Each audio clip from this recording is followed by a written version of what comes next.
Hi, I'm Thanh Pham, and I'm about to have a productive conversation with Mike Vardy.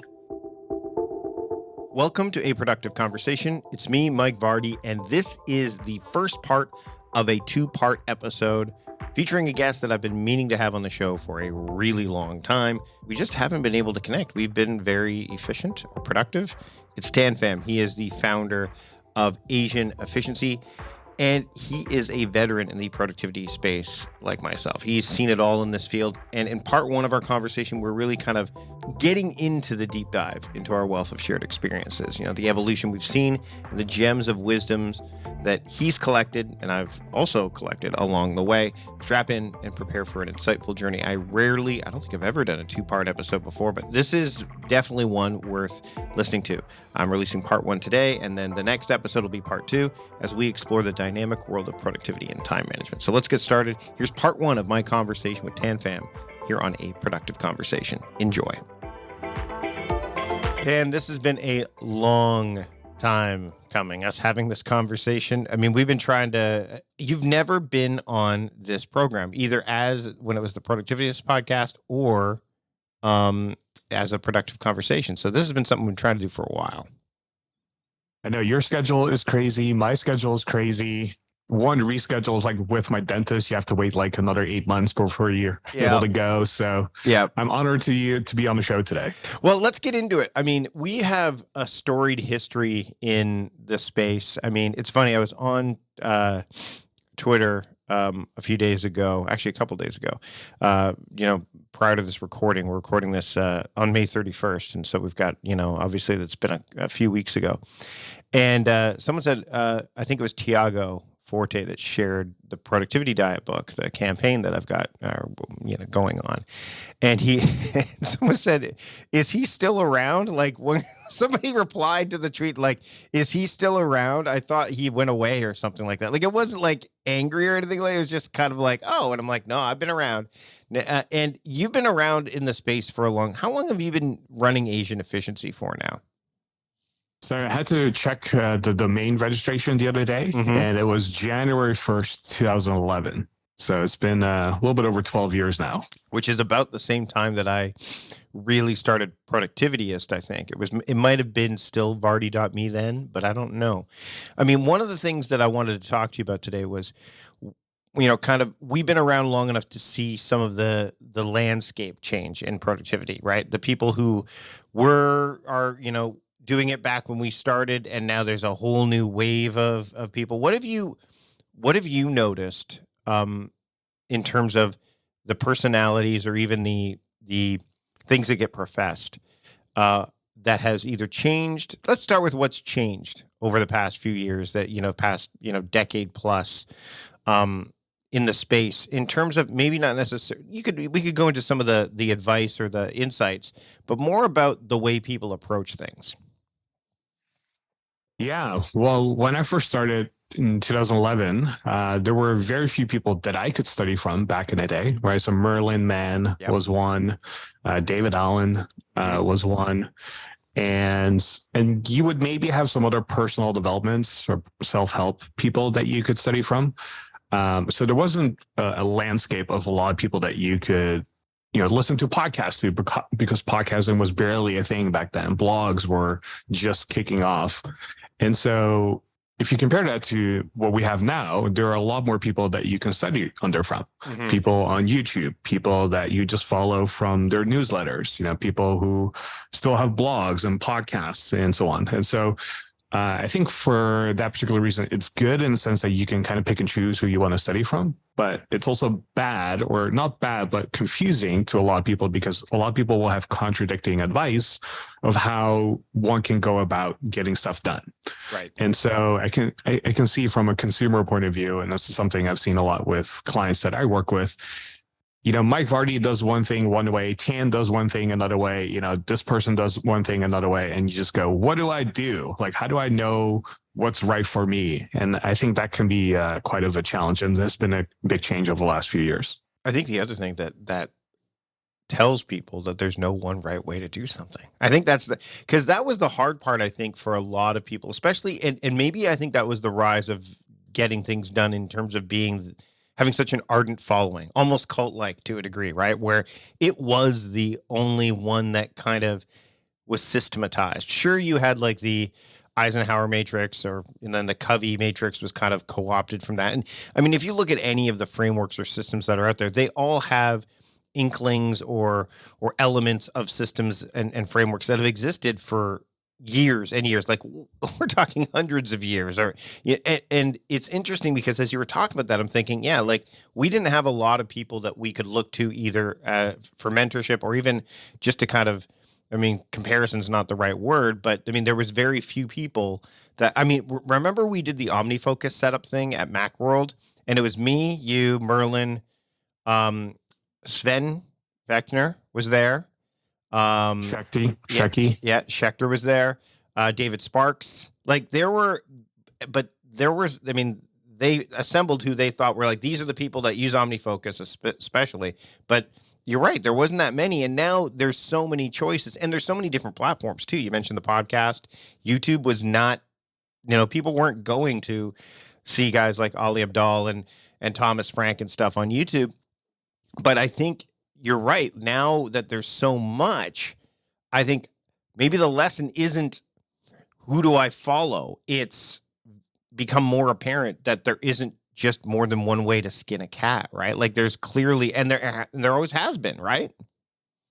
Yeah, like when you and I kicked things off, GTD was like the main thing. And it was an easy option to say, hey, I'm just going to study GTD. And once you study GTD, you realize, okay, there's rules and principles behind the system, which is good. And I think that's pretty much universal regardless which system you use nowadays. And then there's like ways to break the rules and customize it and make it your own and go against the rules that David talks about. And you start to realize like there's a lot of ways we can skin a cat. And even you look at different systems today, like I have my own methodology and system now because in the beginning, I think the best way I could think about it is you would have a toolbox and everyone had different sets of tools. Yeah. And GTD was kind of like a comprehensive system that you can follow, and there weren't that many, but many people had toolboxes. And nowadays, there are a lot of toolboxes, but there are also a lot more different systems that people can follow. And so wherever you are on the spectrum in terms of you're just starting out, you're intermediate, or you're advanced, I think the best thing someone can do nowadays is just follow one particular system, get it to a point where you're using it, you know how it works, because all the systems have the same principles in common. Like we all have to write stuff down in some shape or form, whether it's pen and paper or digitally. We all have to process our inbox, right? We all have to review our stuff every now and then. Like all these things are universally true.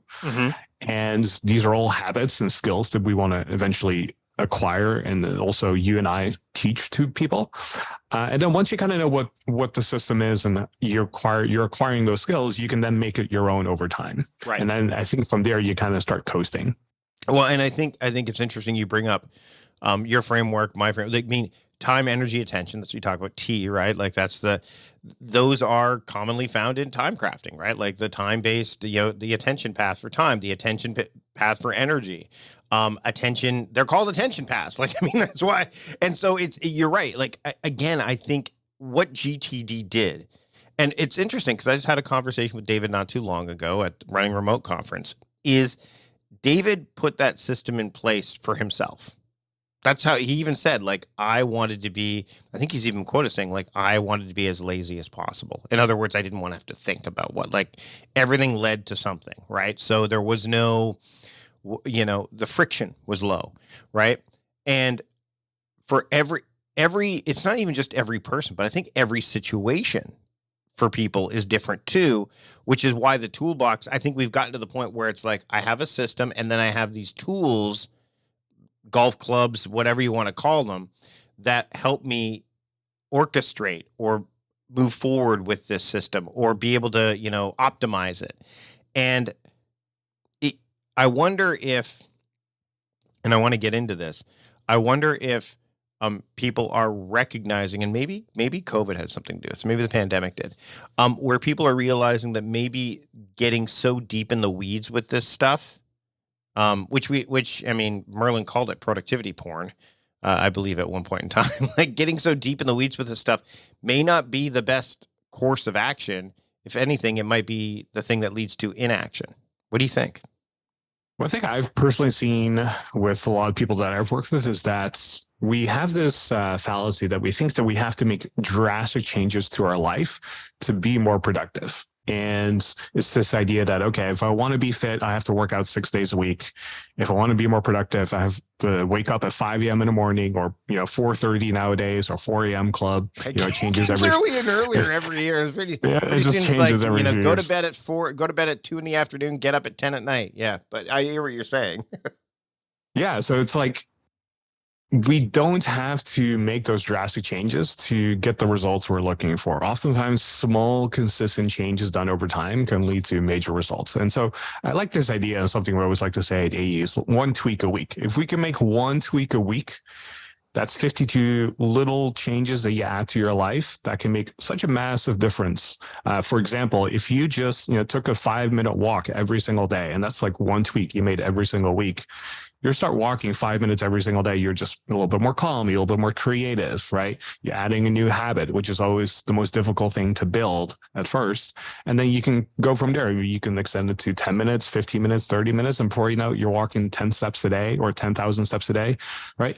And so I'm a big believer of, we don't have to make drastic changes. We can start small and do it consistently, because at the end of the day, sustainability, I think, is the most challenging aspect for most people when they're learning this stuff. And that's something I've been striving to communicate with people more and more is consistency is one thing, but you have to be able to sustain it, right? I think we get that confusion of I need to be consistent, but if you can't sustain that consistency, then you're actually not going to be consistent. So to your point, going for a walk for 5 minutes every day, or meditating for like 3 minutes, and then expanding upon that as you want, or journaling. Like there's a reason the 5-minute journal exists. I've said that many times, like making those slight tweaks and not doing all 5 at once, not going, I'm going to go walk for 5 minutes, meditate for 3 minutes and journal. No, pick one, start there.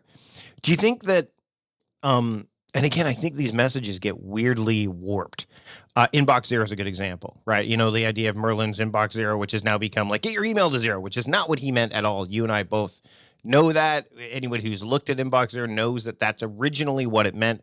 But like with any language, things change over time. I think about things like, again, those, like you said, drastic changes. Making things happen quickly. Memento mori, the Stoic stuff. Like you too one day will die, right? Or you will die. Remember, you will die. Or live for today because tomorrow isn't guaranteed. But people tend, like with the tweaks or the radical changes, they take that to the extreme. I better get it all done today because tomorrow is, and that's a recipe for burnout. So how do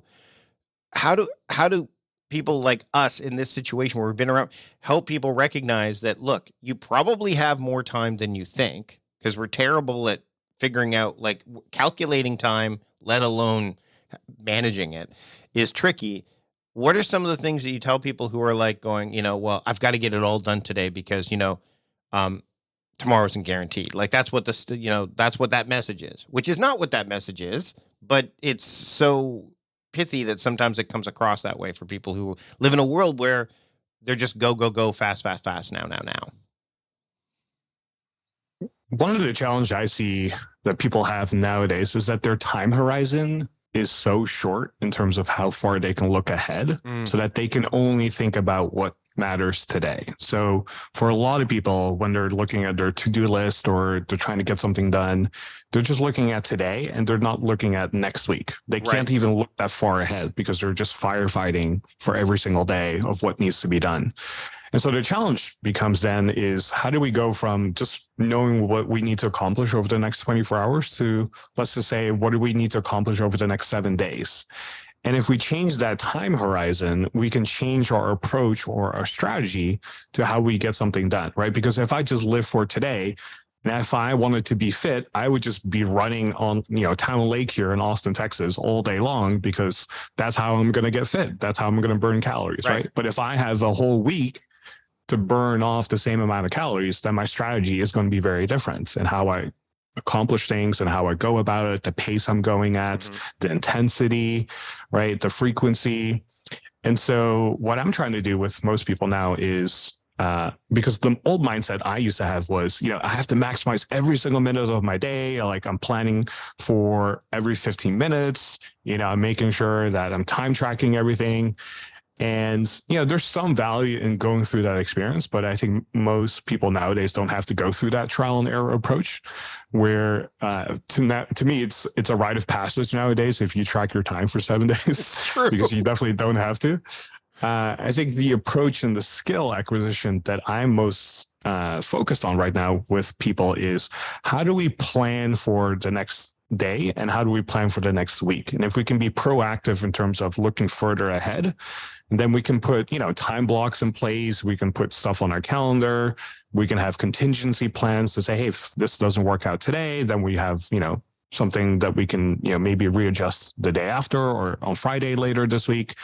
And so I'm just trying to get people from being reactive to start becoming proactive. Right. And even responsive to a degree, right? Like, because I think the other thing is you mentioned firefighting, and that tells me when people say that to me, they're like, oh man, I spend so much of my day putting out fires. I'm like a firefighter, or just like, you're not a trained firefighter and you do that. They're like, what do you mean? I'm like, trained firefighters will let shit burn. Like they will let parts of things burn so they can strategically attack the fire in a way. Like they're assessing things. They're going, okay, the wind's going. Like if you ever, my wife watches her fair share of fire, like first responder shows. So I've watched a bit of that, but I've also done a little bit of reading on it. It's like, yeah, when someone says I'm fighting fires all day long, my question is how are you fighting them? We all have to do that. I don't use that term very often anymore because sometimes when people use it, I'm like, you're really not understanding what firefighters do. It's a bit disrespectful, but, or can be, but I think to your point, people, it's such a drastic shift most of the time to being like, I want to plan things. I want to get things, and we talk, David Allen, the horizons of focus, he talks about, the runway versus 40,000 feet, like, and all the steps in between. And so we shift from this radical, like, I'm going to be, really proactive. And then when things don't work, we shift immediately to reactive. Like the middle is hard to find, right? Like that center. It sounds like, and again, a good example would be as a writer, setting a daily word count versus a weekly one. Now, interestingly, I think that probably weekly would work best for most people because life happens, right? Things happen around. But you also need to, and this is where reflection takes place, is you need to go, well, wait a minute, this isn't working for me because I'm not writing as many words over the course of the week as I said I should. So should I shift to a day? Or should I make it like I allocate a certain period of time per day to write so that way I know I'm going to hit it? Or was that word count realistic? And a lot of people don't take that time to reflect, right? And I've said reflection is attention. Like there are elements of that. So what are your thoughts on the idea of reflection, having a reflective practice, journaling? What do you do? Because clearly, as you mentioned, you used to do things one way and you've shifted and you're doing a whole bunch of other stuff beyond AE on the side right now. So you've clearly, your world has expanded and, productivity isn't necessarily like the be all end all for you, right? I don't think it should be for anybody, but what in terms of reflective practice, what are you doing and what do you talk to people about? So when I first started learning about GTD, one of the steps you learn as the 5-part process is to have a weekly review. And without the weekly review, the whole process kind of falls apart, right? And I remember, this is a funny story. I was at a house party many years ago when I was very much single and ready to date. And I talked to this beautiful woman and she asked me, like, what do you do? Right. And that's a typical American thing. You ask somebody what they do for work. And I said, oh, I help people become more productive at work. And she goes, oh, I just, read Getting Things Done. I really enjoyed that book. And I thought she was just trying to impress me. Mm-hmm. So I quizzed her and said, okay, if you've read the book, what's the most important step in the process? And she goes, oh, it's the weekly review. Without it, the whole thing falls apart. And that's when she and I went on a date a week later.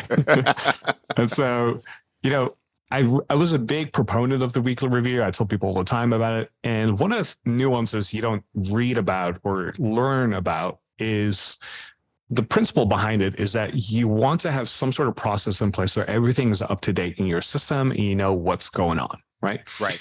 And there was a point in time where my company was in super growth mode, where things were breaking down every single day. Things were always changing.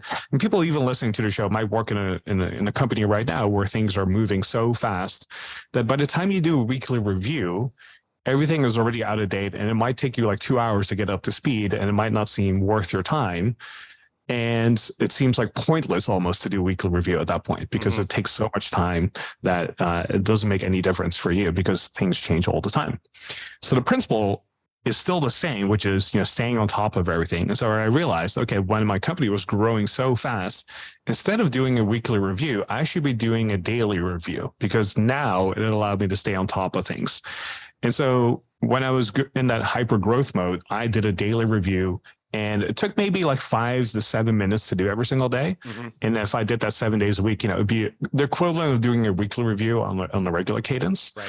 And now I was able to stay on top of everything, and I felt really confident about what was up to date, what I needed to do, what I needed to focus on, what I could disregard. And once my company kind of slowed down and was kind of like at an even keel pace, I could go back to a weekly review, because now things weren't so crazy and intense, right? And so I'm much more aware of now of cadence and pace in my life, where if things are going fast, my processes, like you were alluding to earlier, I have to be responsive to that and say, how do I adapt to this? Maybe my cadence will change, maybe my frequency will change, or my intensity, right? And so I'm a little bit more aware of that now, whereas 10 years ago I was not aware of that whatsoever. I want to talk a bit about some of the stuff you're doing that's outside of AE to a degree now. Like I've noticed, and I don't know if this is widely known, so if it isn't, then we can pull back on it, but you're doing a lot more social stuff these days. Like over the last little while, like planning, like having events in Austin and getting what was the catalyst for you to go, I need, or I want to do this kind of thing in and of itself, separate from AE. And then I'd love to hear, if you're willing to share, how some of the lessons that you've learned in the productivity realm over the year helps you with that kind of new thing that you've kind of embraced.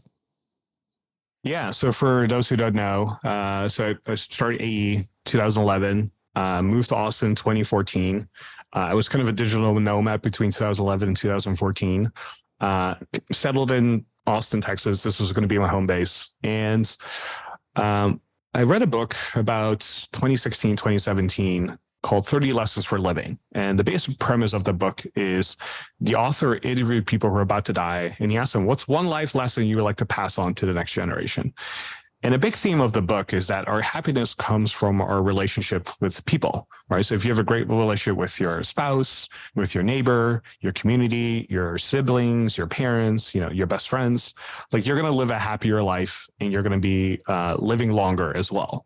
Even if you have all the bad habits in life, like smoking and drinking and doing a lot of drugs, like you're still going to live longer compared to those who have weak relationships with people or shallow relationships. And so kind of funny enough, Mike, at the same time, because I was pretty effective with how I managed my time, I had all this free time. I was like, what do I do with this free time now? Right? Like my business is doing all right. I have all this free time. Like, what do I do now? And making more money wasn't going to make me happier. And, one catchphrase I'm kind of known for today is happy people are productive people. And this is a byproduct of me reading this book and go, okay, I might see Mike Vardy down the street, and I might know Mike Vardy by name. I might know what he does for a living, but I actually don't know Mike Vardy as a person, because I've only hung out with him in maybe group settings, or I see him on the street.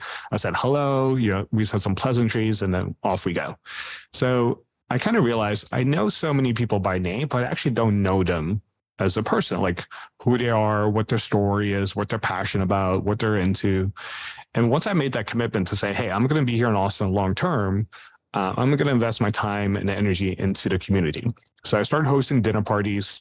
I started hosting a lot more events, purely for the fact that I wanted to build more community and friendships, and most specifically, deeper relationships with different people.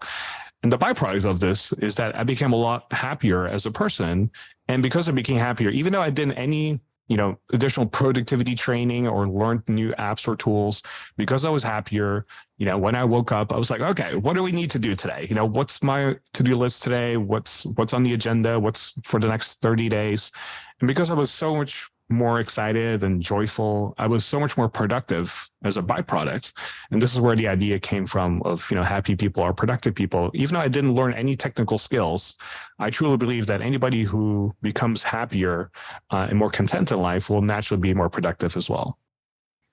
So there's going to be people listening to this episode that, not you and I have both spoken at events where the slant is productivity. And obviously, we need to be productive. But again, what does productive mean? What is productivity? Like, I would love to hear what your thought process has changed over the last decade plus from this is what productivity is then, or what you believed it was, to what it is now. Yeah. So if you asked me 12 years ago, productivity, I would say to me was, how do I become so efficient so that I have more time to do the things that I want to do, right? And it's everything that you do is so efficient that, if it takes a person 1 hour to do, you don't have to do it in 10 minutes, right? And if you do this over and over and over again, across all the things you do, you become an efficient person. You have supposedly more free time, but typically that free time then goes back into just doing more stuff. So it was always like do more in less time. That was kind of like the motto at the time, right? And I think nowadays, maybe this is part of us getting older. Like I feel like this conversation is like you and I being old people sitting on a porch, rocking our chairs right now and looking back and being a little bit wiser. To say, I think the purpose for most of us is to be content and happy. And productivity is just a means of a way to get there somehow, right? So if we are more productive, we have more free time, which I think is a valuable component to our lives, which is a valuable resource that I think all of us want. Just like more money is something that like all of us want. Same thing with time. We all want more energy as well, right? We all want to live a little bit longer if we can and be vibrant and have energy to do the things we want to do. And so if you think, for example, about travel is a unique activity in the sense that it requires time to do, it requires money to do, and it requires energy or health to do. And if you think about it, most of us don't always have all three at once. We don't always have the time, the money, and the health to do the particular thing, right? So for example, you and I, we can go right now to Florida, lay on the beach anytime and just hang out and do absolutely nothing, right? Yep. But we can also do that when we're 70.